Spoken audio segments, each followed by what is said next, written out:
actualités, gaming,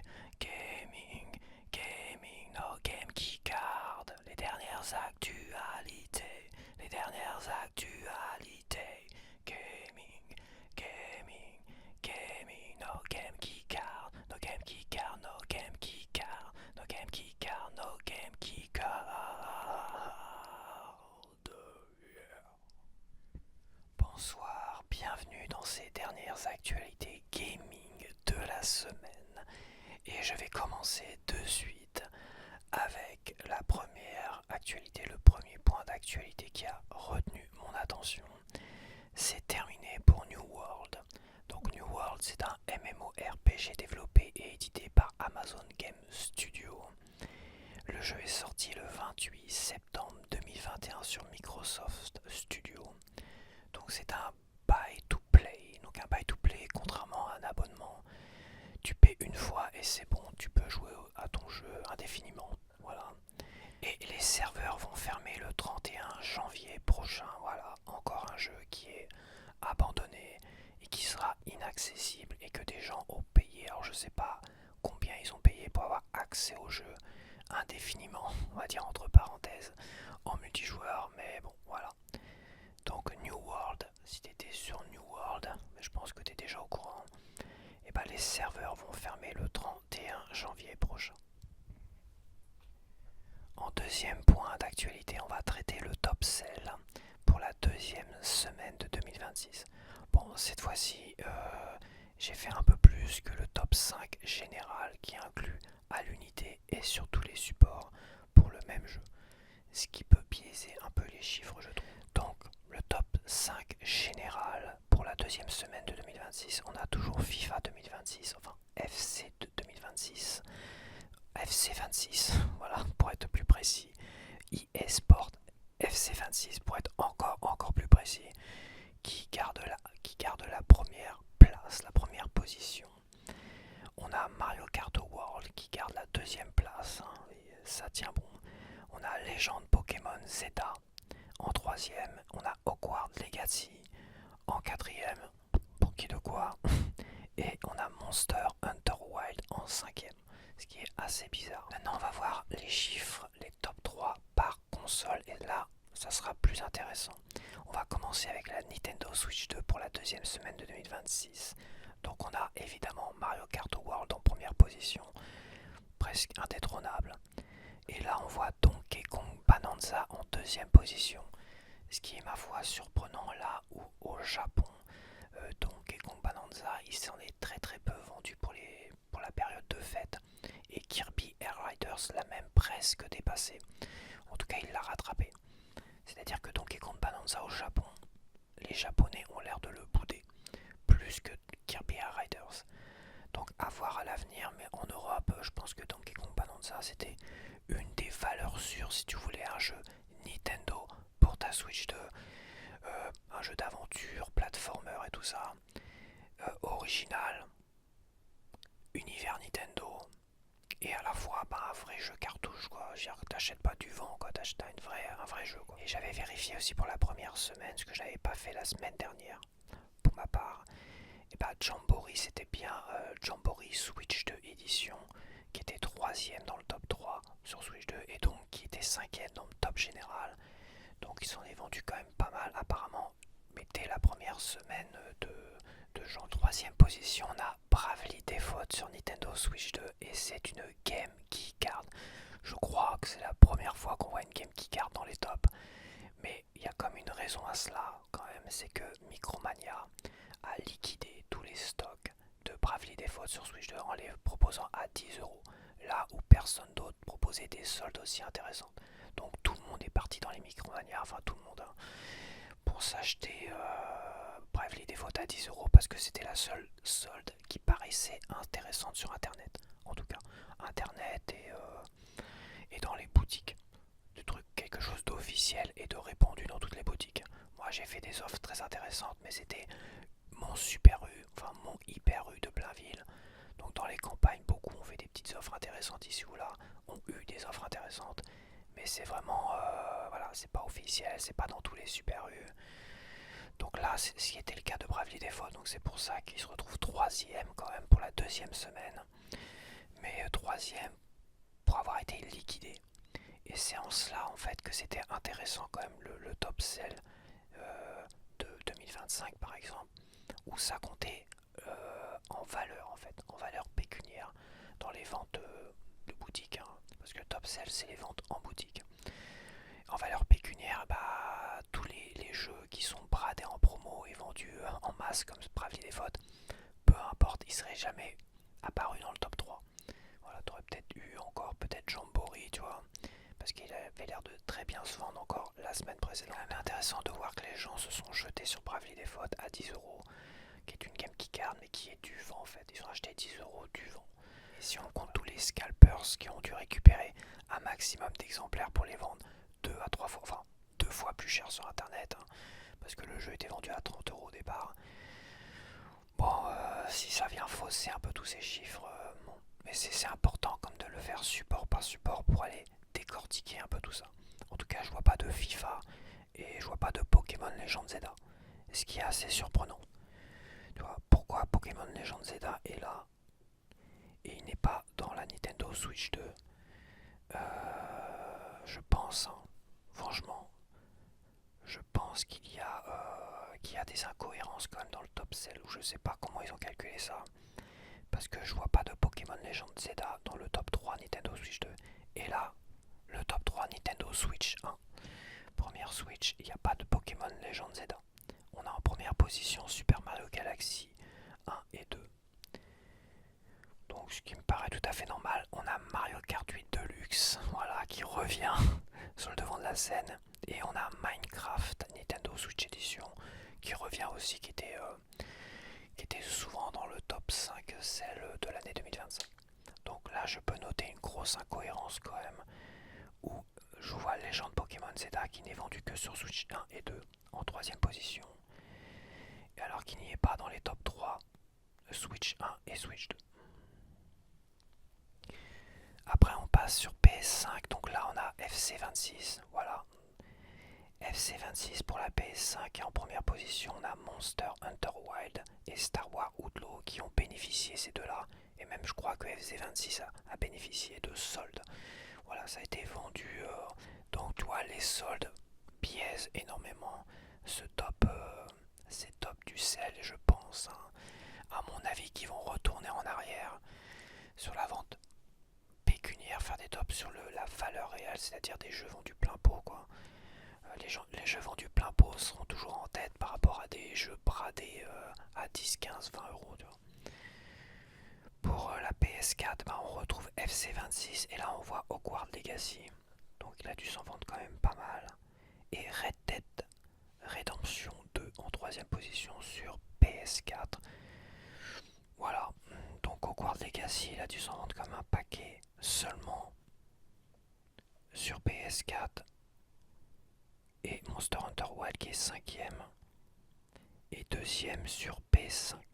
C'est quand même ce qui veut dire que il se serait vendu plus de Hogwarts Legacy sur PS4 que de Monster Hunter Wild sur PS5 en solde, parce qu'ils étaient proposés en solde.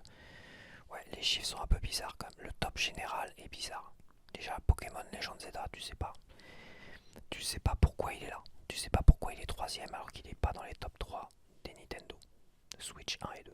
Et on va finir avec les Xbox, donc la Xbox Series. On a Lord of the Fallen premier, Doom the Dark Age et Star Wars Outlaw. Ouais, il y a Star Wars Outlaw qui est là aussi. Star Wars Outlaw, mais bon, je pense pas que ça s'est vendu à beaucoup d'exemplaires sur cette console. On passe sur Xbox One, parce qu'il y a encore des jeux qui se vendent. On a Hogwarts Legacy en première position qui a été soldé. Évidemment, c'est pour ça, ouais. Finalement, c'est pour ça qu'il est en quatrième position. C'est les ventes aussi de la Xbox One qui vient rajouter plus de ventes que Monster Hunter Wild. Et en deuxième position sur Xbox One, on a GTA V. Bon, je suis pas trop étonné. Et on a The Crew Motorfest. Voilà. Bon, c'est un petit top sell. Je me rends compte qu'il y a des incohérences telles que je me demande si je les proposerai la semaine prochaine. Dis-moi ça en commentaire. je commence à me poser des questions si ça c'est vraiment si intéressant que ça quand tu vois des Game Key Cards soldés, bradés à 10 € montés dans le top 3 Nintendo Switch 2. Voilà. Et un Pokémon Legends Zedra qui n'est plus dans les top Switch 1 et 2, qui est dans le top général. Par quelle magie il se retrouve là? Ça, je pense quand même qu'il y a du foutage de gueule, donc c'est peut-être la dernière fois que je le propose, ce top là. En troisième point d'actualité, on a Life is Strange Réunion qui a été annoncé comme ça d'un coup, personne ne l'attendait. C'est un jeu de Square Enix, donc il va sortir en GameKey Disc sur PS5, Xbox Series le 26 mars 2026. Donc moi je voulais vraiment prendre cet exemple. Alors Life is Strange, je dois l'avoir sur Steam, ça m'a jamais intéressé, j'ai jamais adhéré à ce jeu là. En fait, il y a un truc qui m'interpelle là-dedans. Bon, c'est pas la première GameKey Disc, hein. Donc GameKey Disc c'est un format vide, c'est un faux format physique, comme les GameKey Cards sur Nintendo Switch 2. Pour ceux qui ne le savent pas, c'est des cartouches vides et c'est des disques vides, c'est des clés qui, en fait, faut que tu mettes la galette dans ta console, faut que tu mettes ta cartouche dans ta console et tu as une clé qui débloque le jeu que tu télécharges sur internet sur le disque dur de ta console. Voilà. Donc c'est du faux démat, c'est du faux physique, parce que tu es obligé d'avoir le disque et la cartouche dans ton support, dans ta console, toi, mais tu es obligé de télécharger cela. Et ça peut poser un problème si un jour les serveurs ferment et que tu puisses plus retélécharger ce jeu. Et ce qui arrive encore et encore, donc c'est pas anodin, donc moi personnellement je boude ce format là comme beaucoup de monde, mais là on voit que ce format est en train de se répandre un peu plus sur même PS5 parce que Square Enix qui propose des Game Key Cards sur Nintendo Switch 2 pour, on va prendre les exemples, les Dragon Quest, proposer les Dragon Quest sur PS5 en plein disque en fait. C'est ça quoi, ils étaient encore à proposer du vrai physique sur PS5 et encore même pour toutes les éditions Switch 2 en Game Key Card, ils étaient proposés en plein disque, en vrai physique sur PS5. Et bah apparemment la tendance est en train de changer pour Square Enix et la PS5 et Xbox d'ailleurs, ils vont répandre le format Game Key Disc. Et c'est ce que je craignais en fait. J'en avais déjà parlé, je me dis, si les gens cèdent au Game Key Card, ça va se répandre comme une traînée de poudre sur tous les autres consoles. Et c'est ce qui est en train de se passer avec Life is Strange Réunion. On voit Square Enix qui change, qui impose aussi sur les autres supports une Game Key Disc. Et alors que les gens n'en veulent pas, enfin les gens préféreraient quand même un jeu physique. Voilà, ôte-moi d'un doute quand même, ils préféreraient un jeu physique. Parce que l'excuse des cartouches qui étaient chères, l'excuse des cartouches qui étaient pas assez rapides, là c'est quoi l'excuse sur PS5? Ça vaut rien un Blu-ray, ça vaut rien, il peut mettre 2, 3, 4 Blu-ray et c'est bon, c'est parti, ça vaut que dalle. Donc, je suis désolé, mais c'est juste pour nous imposer un format qui leur coûte rien. Ça leur coûte rien et c'est un format, il faut le dire, polluant. C'est polluant, c'est du plastoc, il n'y a rien dedans. Il n'y a même pas l'aspect collectionneur en deuxième, troisième génération, en rétro gaming. Ça ne vaudra que dalle, ça sera des trucs qui iront à la poubelle. C'est ça qu'il faut le dire. Ils nous ont fait chier avec les livrets et tout ça, qui étaient des trucs collector, qui avaient de la valeur en rétro gaming. Ils avaient une deuxième vie, tout ça. Les livrets de jeux et tout ça. Ils nous ont enlevé ça parce que ça leur coûtait moins cher, évidemment, en prétextant l'écologie. Et là, ils nous sortent plein de trucs, plein de boîtes vides d'une certaine manière, avec des disques qui sont... Il n'y a rien, il n'y a pas de données dessus. Ou des cartouches qui n'ont pas de données dessus. C'est la putain de pollution de fou. Bref, moi je le boude, beaucoup le boude. Ça n'a pas l'air de se vendre de fou, à part quand c'est liquidé par Micromania, tu vois. Et pourtant, on va nous imposer ça. Je pense que qu'on va droit dans le mur en fait. Il y aura un pic, ça passera plus. Avec l'augmentation des consoles à cause de la RAM, du prix du coût de la RAM qui augmente, parce qu'ils veulent moins produire de RAM pour se concentrer sur l'IA. Et ça, j'en reparlerai dans une vidéo, la vidéo de demain soir de l'IA. Et avec ça, le prix des consoles qui vont augmenter, les jeux qui vont être développés en total IA, pareil, avec les jeux qui coûtent toujours plus cher et nous vendent du vent et nous vendent des stockages, des cartes de stockage et des disques durs toujours plus. En fait, je pense, hein, et c'est pareil, les mises à jour Switch 2, tout ça, qui sont vendues super cher et tout, je pense quand même qu'il y a une chute brutale dans le jeu vidéo en général. Je prédis quand même une chute brutale, et cet aspect GameKey Disc, GameKey Card qui va se répandre. Et là on le voit avec Square Enix, ça se confirme. Je pense quand même que beaucoup de gens vont arrêter d'acheter des jeux. Certains ils s'en battent les couilles, ils sont même très fiers, bah soyez fiers hein, si vous voulez, mais je pense que la tendance ça va être le jeu vidéo, ça va beaucoup moins se vendre. Ça va se voir, ça va beaucoup moins se vendre. Et là, il va y avoir une vraie crise du jeu vidéo. J'annonce une crise du jeu vidéo. Voilà, je le dis. En quatrième point d'actualité, on a Donkey Kong Returns Country HD qui était sorti sur Switch 1 l'année dernière, que j'avais acheté à la sortie et auquel je t'avais proposé un gameplay. Oui, j'avais te proposé un gameplay parce que j'ai été le revoir le gameplay. Donc en fait, t'as une mise à jour gratuite. Et oui, gratuite de la part de Nintendo. Alors qu'il te propose des contenus, bon, il te propose un personnage, le personnage de Dixie Kong, il te propose des contenus genre Turbo Arcade, mais, et là c'est comme le plus intéressant, il te propose des améliorations graphiques et de gameplay, parce qu'il y avait des petits bugs quand tu jouais à deux, et surtout il y avait des aspects manquants graphiques par rapport au jeu original, comme dans le troisième niveau, le soleil, là, t'as un gros soleil couchant dans le fond comme ça, bah, il avait disparu sur la version Switch 1. Et oui. Et en fait, là, je vais te proposer un gameplay à 22h. Un petit gameplay. Je vais te proposer plusieurs gameplays, mais j'ai proposé un petit gameplay de Donkey Kong Country Returns HD. Gna gna gna gna gna gna. Sur ma Switch 2. Alors, déjà, les détails sont très fins, c'est magnifique. Et à un moment donné, j'ai été vers ce moment où tu as le soleil. Et je suis retourné voir mon premier gameplay. Et effectivement, ce soleil a été rajouté. Ça, c'est pas Nintendo qui en a parlé, parce que c'est un peu la honte quand même pour Nintendo. Ce sont des joueurs qui l'ont remarqué sur X, et moi j'ai été faire la comparaison et voir avec mon premier gameplay et le deuxième, et effectivement, ce coucher de soleil magnifique, et ben il avait disparu à la sortie du jeu sur Switch 1 l'année dernière. Donc voilà, il y a plein d'aspects comme ça qui ont été remis, qui ont été corrigés. Ça aurait été quand même un peu rageant de nous faire payer ça 5 à 10 euros. Tu vois. Donc heureusement que c'est gratuit quand même. En cinquième point d'actualité, on a Ubisoft qui annonce une restructuration en fermant 2 studios, en annulant 6 jeux dont le remake de Prince of Persia le premier, et en repoussant 7 jeux. Les jeux annulés ou repoussés ne répondaient pas aux nouvelles exigences qualité d'Ubisoft.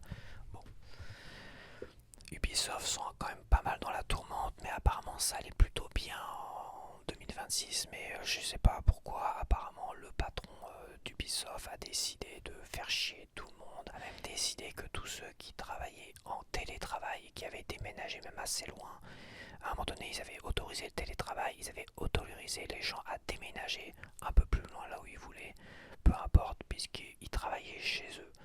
Aujourd'hui, il dit à tous ces gens-là, vous revenez travailler 5 jours par semaine dans les locaux d'Ubisoft, même si vous travaillez, même si vous avez déménagé à 200 km, vous revenez travailler dans les locaux d'Ubisoft. En fait, c'est une façon déguisée pour les pousser à la démission, et s'ils veulent pas venir travailler, eh ben, ils sont licenciés pour faute grave et ils n'ont pas d'indemnité et tout ce que tu veux et compagnie. Parce que tous ceux qui vont dégager, parce que oui, ils vont dégager du monde. Quand tu fermes 2 studios, à mon avis, ils vont les dégager. Et bah, t'es obligé de leur donner des primes de licenciement. Mais pour tous les autres qui travaillent chez eux et tout ça, s'ils viennent pas travailler, ils sont licenciés pour faute grave et tout ça. C'est comme en France, pas de prime de licenciement. Et s'ils démissionnent non plus. Donc là, les employés sont en colère, ça fait grève, ça fait machin. Il y a des insultes qui fusent, il y a des menaces de mort des menaces de mort. Il y a des menaces physiques. Hein. Il y en a un qui veut casser la gueule au patron d'Ubisoft parce que voilà, il le compare à Donald Trump qui fait tout et n'importe quoi. En fait, il fait pas tout et n'importe quoi. C'est largement pensé quoi.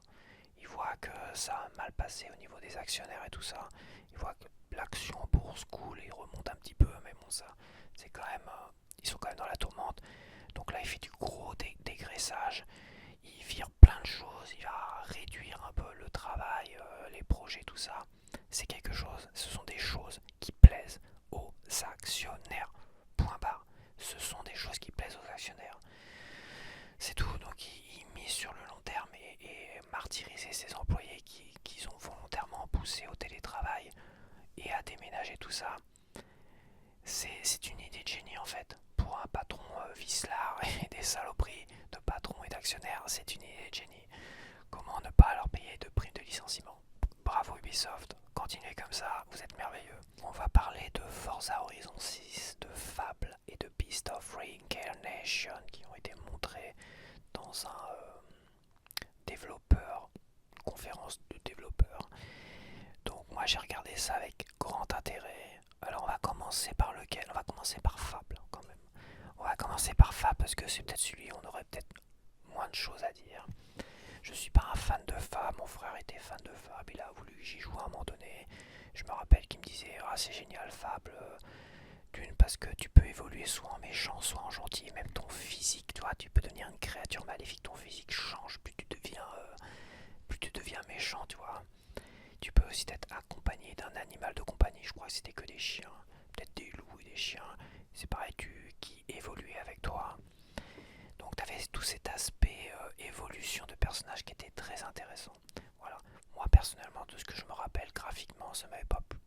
J'adhérais pas au style graphique. Je trouvais ça, ouais, je sais pas, j'aimais pas trop. Ce style un peu moyenâgeux, Witcherien, Hogwarts Legacyien, peu importe. Ce petit style là, je sais pas, j'aimais pas trop en fait, et j'ai pas plus que ça accroché. Maintenant est sorti Fable, nouvelle génération, donc c'est un reboot. Donc c'est le Fable original qu'ils refont, voilà, à leur façon, à leur manière.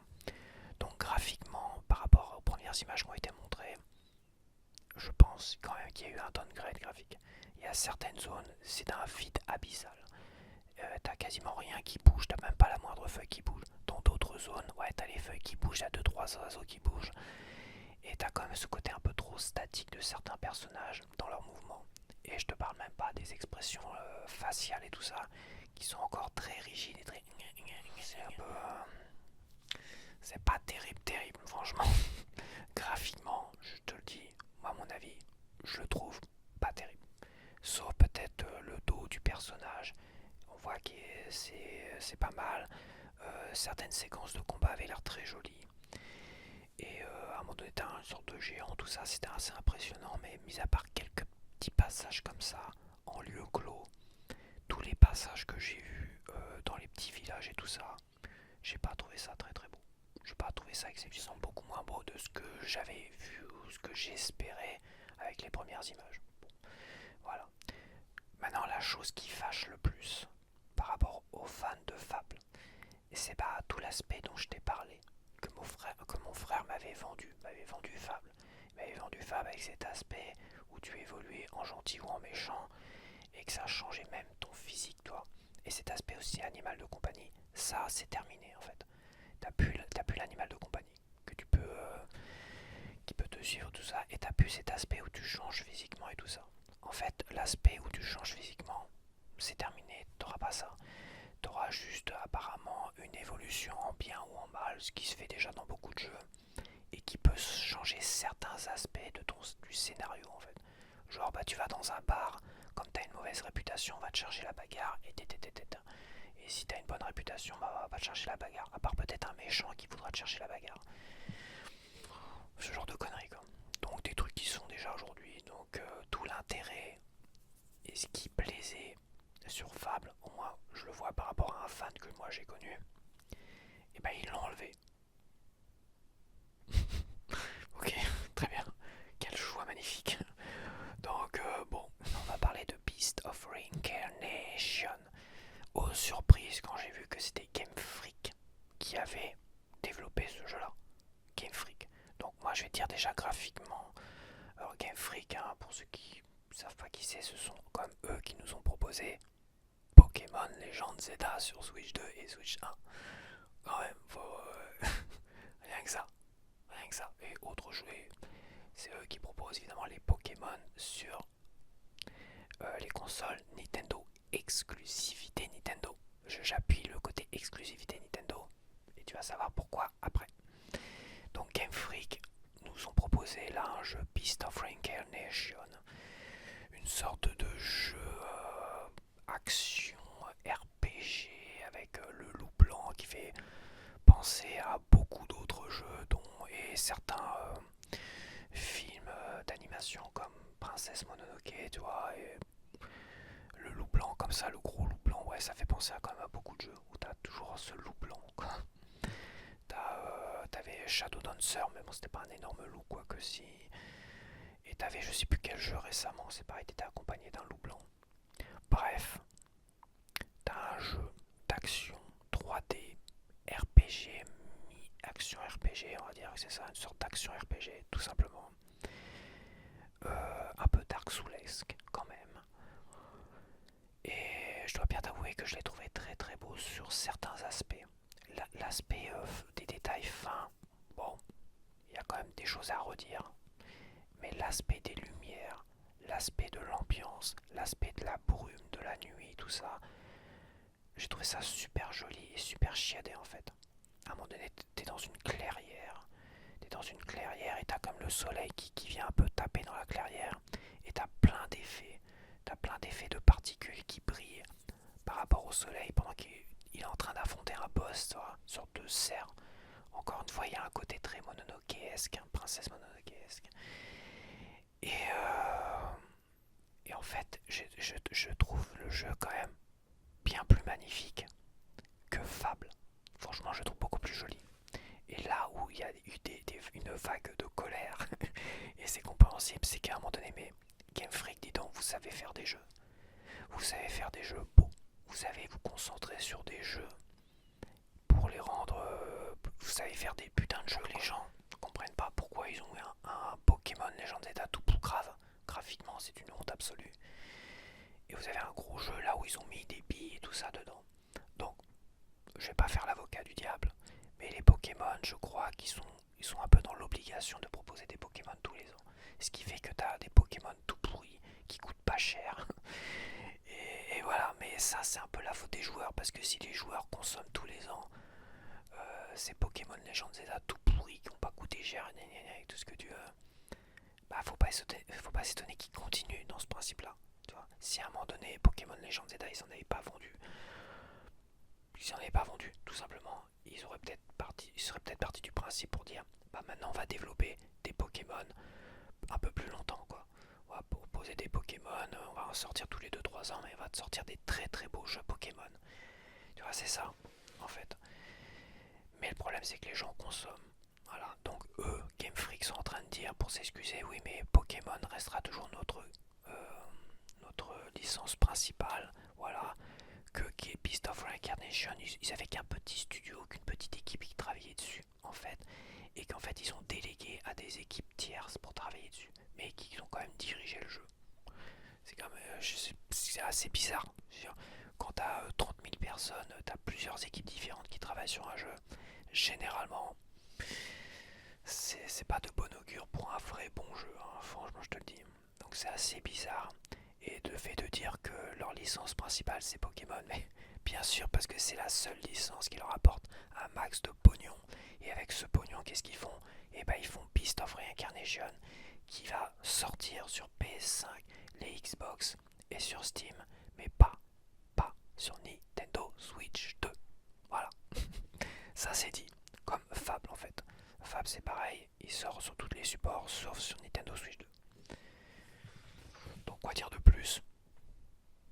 Bah rien, je pense qu'on a tout dit. Est-ce que la colère est justifiée des joueurs? Bah ils avaient qu'à pas acheter Pokémon Legends Zelda. Ils ont qu'à pas acheter toutes les merdes, comme j'arrête pas de le dire. Parce qu'en achetant toutes les merdes, ils valident ces merdes là. Bah voilà, bah tant pis pour eux, ils ont en colère. Qu'est-ce que je te dis? C'est tellement évident quoi. C'est évident. Ce jeu là, il aurait mis quoi? Je crois que ça fait 5-6 ans qu'ils sont sur Beast of Reincarnation. Ce qui est quand même rageant, c'est que tous ceux qui ont financé Game Freak en achetant leur merde de Pokémon et compagnie tout dégueulasse chaque année, tu vois.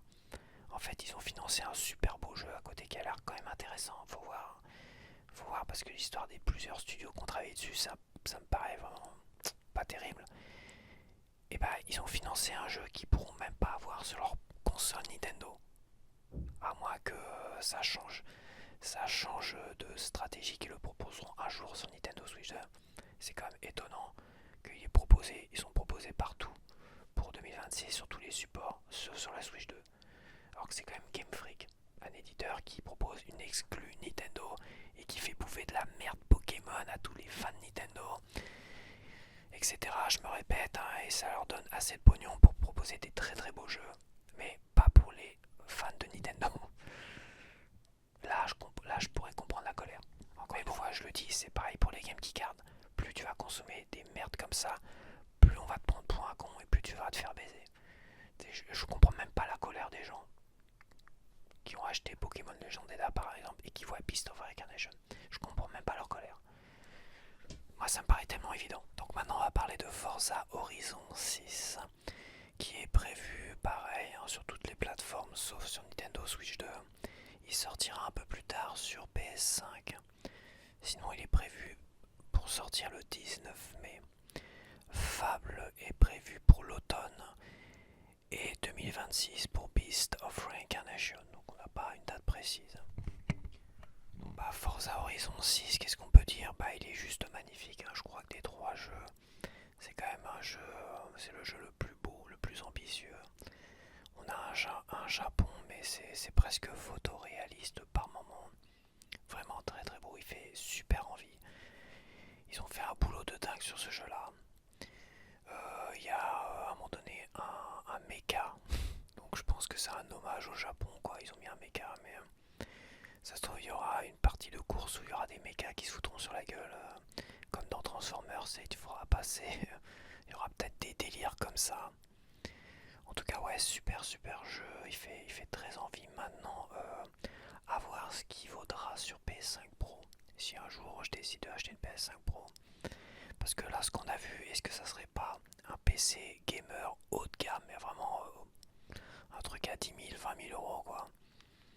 Et qu'en fait, au final, sur PS5 Pro, qui est la console la plus puissante sur le marché, hein, est-ce que sur PS5 Pro, ben, on aura vraiment un jeu de cette qualité-là? Ça reste encore à voir. Après, il y a des problèmes pour la version française, l'audio en français qui n'est pas disponible sur Steam. Donc des gens se sont posé la question. Et donc des questions ont été posées sur la page X de Forza Horizon. Et donc la réponse était oui, effectivement, il n'y aura pas de VF pour l'instant de prévu pour l'audio, évidemment, sous-titres interface sur la VF. Il n'y a pas de VF de prévu parce que ça sera en négociation encore pour proposer une VF. Donc est-ce qu'il n'y a pas une histoire d'IA derrière? Certains se posent la question, est-ce qu'on n'aurait pas proposé un contrat beaucoup moins cher à des personnalités qui font des doublages, donc à une société de doublage? On aurait proposé un contrat moins cher juste pour reprendre les voix existantes des anciens des précédents Forza, et laisser l'IA gérer tout cela. Ça coûterait beaucoup moins cher évidemment. C'est peut-être ce qu'ils ont fait pour toutes les autres langues. Et pour le français, bah apparemment ça passe pas. Il y a quelque chose qui n'est pas passé. On suppose, on suppodore que c'est peut-être une histoire d'IA. Et que, bah évidemment, le studio de doublage et tous les acteurs et tout ça ont juste dit non. Parce qu'ils ont envie d'être payés plus cher, ils ont envie de pouvoir travailler, pas juste qu'on récupère leur voix et laisser l'IA la gérer, tu vois. Ce qui est tout à fait compréhensible. Bon bah c'est pareil, demain je vais proposer une vidéo sur l'IA pour en parler. Parce que j'avais déjà un point de vue sur l'IA, et en fait mon point de vue a changé d'une certaine manière. Et je t'explique tout cela demain.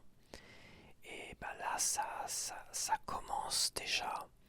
Ce genre de choses, tu vois, ce genre de choses commence déjà à arriver, où un jeu comme ça de cette envergure, où tu auras toutes les langues et tu n'auras pas le français dedans à cause d'une histoire d'IA, pour essayer évidemment d'économiser tatati tatata. Je pense quand même que je vais pas en dire plus, mais l'IA va devenir problématique, va commencer à devenir problématique, et comme j'ai dit, j'en parlerai un peu plus demain. Donc voilà. En septième point d'actualité, on a la mise à jour de Mario Kart World, une mise à jour encore. Au moins, ce qui est bien, c'est qu'il n'abandonne pas ce jeu-là, hein.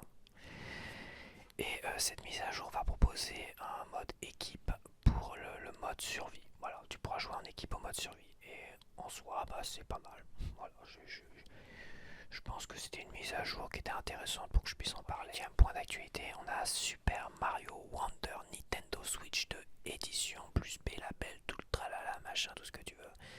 Donc on en sait un peu plus sur cette édition Nintendo Switch 2.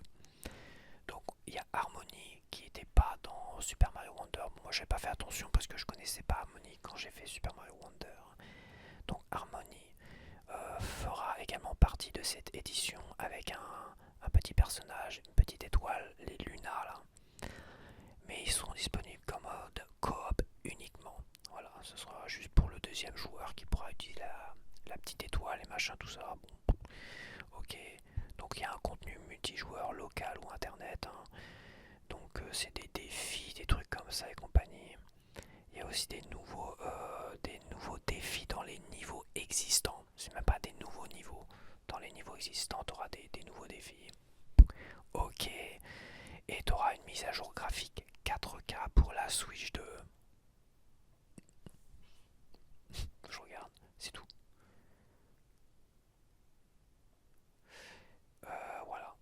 Mise à jour graphique 4K pour la Switch 2, alors que je sais pas si elle était la mise à jour graphique 4K en gratuit. J'aurais dû vérifier parce que ça voudrait dire qu'il n'y avait pas de mise à jour graphique 4K pour Super Mario Wonder. Ce qui serait dégueulasse parce que là je vais te dire les prix. Le jeu est proposé officiellement à 80€ en physique et 69€ prix d'appel, ce qui est vachement cher en fait. Et la mise à jour c'est 20€. Donc c'est pour ça que je me pose des questions. Je me dis putain, mais si la mise à jour graphique 4K, si elle n'était pas proposée dans le lot de jeu, tu vois, au départ de la Switch 2, t'avais un lot de jeu.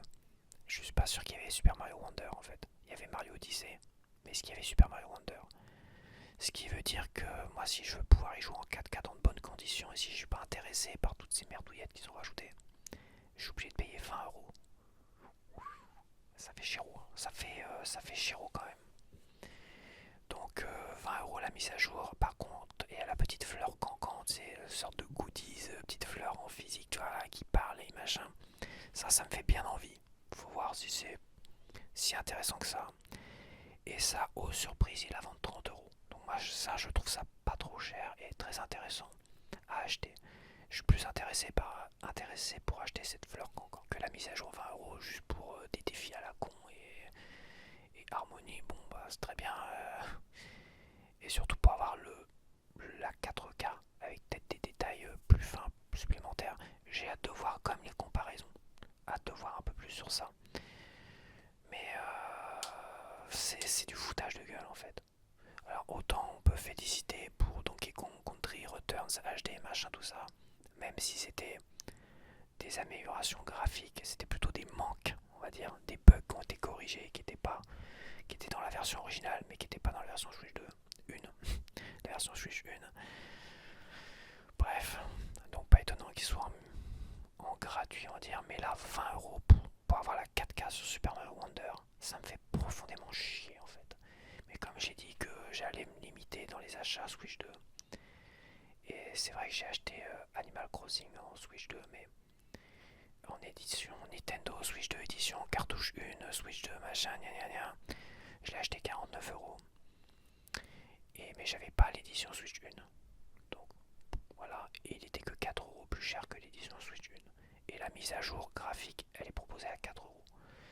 Plus le contenu supplémentaire, le contenu inédit à la Nintendo Switch 2. 4€ ou 5€. Donc c'est pas 20€ quoi, c'est 5€. Tu vois, ils auraient proposé ça à 5€. J'aurais mis 5€ en démat. J'aurais pas. Je pense que voilà, Super Mario Wonder, c'est pas le jeu qui m'a. J'étais un peu déçu. Voilà. Je pense que je serais. Moi, de ce que j'attendais d'un Mario en fait en 2D. Je pense que le premier Mario qui était sorti sur Switch 1, qui était déjà un remake de Wii, je crois. Super Mario Bros. Wii. il s'appelle Super Mario Bros, quoi. Le premier jeu 2D sorti sur Switch 1 qui était un remake d'une version Wii. Et bah celui-là, je suis persuadé que celui-là me plairait mieux en fait. Ça représente peut-être plus que ce que j'attendais d'un Mario. Car le Mario Wonder il est très très bien, il est très rigolo, il est très fluide, mais il propose un gameplay quand même beaucoup plus peut-être énergique, nerveux que l'autre Super Mario, tu vois. Donc beaucoup étaient contents de ça. Mais moi je m'attendais plus à autre chose, à ce que pouvait proposer l'autre Mario, tu vois. Donc c'est pour ça que je... De toute façon c'est un peu la baisse quoi. On voit que Nintendo va jouer énormément sur les Nintendo Switch 2 édition, qui je dois le rappeler, ce sont des cartouches Switch 1. Donc le jeu à 80€, c'est putain, c'est pas justifié de fou quoi. Donc méfiez-vous de ça. Animal Crossing il était sorti à 49. Oh, c'est des prix d'appel, mais je comprends pas. Oui, il y a du contenu supplémentaire, tout ça. C'est vrai que ça, Jamboree et le monde oublié, Kirby le monde oublié, c'est vrai, il y avait du contenu supplémentaire, mais Legend Zelda et Breath of the Wild. Ah putain, je te dis, je sais. Franchement, la stratégie Nintendo, là, elle est violente quand même au niveau tarifaire encore. Tu pensais qu'ils avaient baissé les prix. Tu voyais Metroid Prime 4, tu voyais Animal Crossing, tu vois, en Nintendo Switch 2 édition, qui a été annoncé assez récemment quand même. Tu vois, quand tu vois les prix comme ça, tu dis oui, d'accord. Mais là, quand tu vois les prix de ce Super Mario Wonder, je suis désolé, je trouve que c'est du foutage de gueule. Et tu sais pourquoi ils ont proposé ces prix-là? Parce qu'à la sortie, t'as le fameux film qui va sortir. Et ce qui peut vouloir dire qu'ils vont pas annoncer de nouveau Mario. Ils vont pas annoncer de nouveau Mario. Et qui vont nous vendre ce Super Mario Wonder. En fait, en parallèle du nouveau film. Et ils pensent que les gens vont se jeter sur ce jeu-là à fond les ballons. Parce qu'ils ont adoré le film à côté, tu vois. Ouais, je sais pas. Et je mets un petit billet aussi sur un pack Switch 2 Super Mario Wonder Nintendo Switch 2 édition, qui pour le rappeler est une cartouche Switch 1. Quand même. Putain la vache. Bah là non, ça sera pas une cartouche, bah, je suis con. Ça sera un code dans la boîte. Voilà, voilà. Je pense que moi je vais te dire une chose. Là j'ai acheté Animal Crossing, bon j'avais un bon cadeau. Mario Tennis me fait envie, Mario Tennis Fever. Mais je vais pas l'acheter parce que je le trouve un peu cher. Et je sais pas, j'attends de voir les retours, j'attends de pouvoir le tester avant, éventuellement si je peux le tester avant. Mais voilà, comme je l'avais dit, moi je vais arrêter d'acheter des jeux Switch 2 à fond les ballons.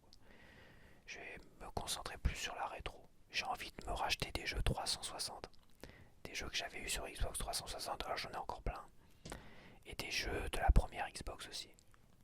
Récupérer des jeux de la première Xbox pour pouvoir te proposer ça. J'ai envie de ça, j'ai plus envie de ça que d'acheter des Nintendo Switch 2 édition à 80 putain d'euros quoi. De jeux que j'ai déjà.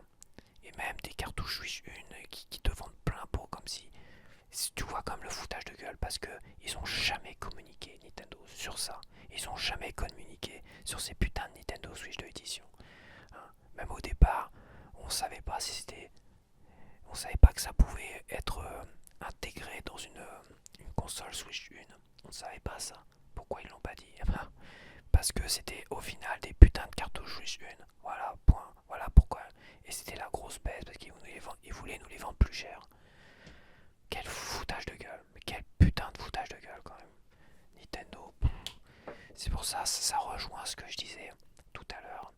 Où je disais que l'avenir du jeu vidéo, je pense qu'à un moment donné, ça va tomber. Je sais pas si ça va tomber pleinement ou si ça va tomber à moitié. Mais je pense qu'il va y avoir une crise du jeu vidéo dans les prochains mois, les 2 prochaines années. Quasiment sûr et certain. C'est quasiment sûr. Bon allez, j'arrête sur ces mots très positifs. De toute façon pour moi, tu vois, je me tourne plus vers le rétro. En commençant évidemment avec la Nintendo Switch 1. Mais le rétro c'est plus de 3 générations précédentes. Oui. Mais même les jeux Switch 2 en pleine cartouche, tu peux presque les considérer comme du rétro si tu considères le fait que l'avenir du jeu vidéo, c'est que du démat, des codes dans la boîte des GameKey tu peux presque considérer Kirby Air Rider que j'ai acheté récemment comme un jeu rétro en fait. Et c'est des jeux qui auront une valeur de fou, surtout si ils n'ont pas connu un énorme succès, ils auront une valeur de fou à l'avenir. Ça c'est quasiment sûr et certain. Contrairement au Game Key Card. Bon allez, je te laisse. Bye bye. À la semaine prochaine. Et n'oublie pas, là je te propose des gameplays à 22h aussi. 3 petits gameplays, Animal Crossing, découverte, Donkey Kong Country Returns HD, gna gna gna gna gna gna, et Breath of the Wild que je recommence depuis le départ, que j'ai décidé de recommencer depuis le départ en 4K sur ma télé